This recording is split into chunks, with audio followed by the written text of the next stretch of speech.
Ang Panginoon ang aking tagapag-ingat. Tumitingin ako sa mga bundok. Saan kaya nanggagaling ang aking saklolo? Ang tulong para sa akin ay nanggagaling sa Panginoon na gumawa ng langit at ng lupa. Hindi niya papayagan na ikaw ay mabuwal. Siyang nag-iingat sa iyo ay hindi natutulog. Pakinggan mo ito. Ang nag-iingat sa mga taga-Israel ay hindi umiidlip o natutulog. Ang Panginoon ang nag-iingat sa iyo. Siya'y kasama mo upang ikaw ay patnubayan. Hindi makakasakit sa iyo ang init ng araw o ang liwanag ng buwan kung gabi.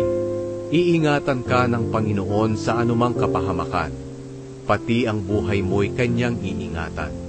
Ang Panginoon ang mag-iingat sa iyo nasaan ka man, ngayon at magpakailanman.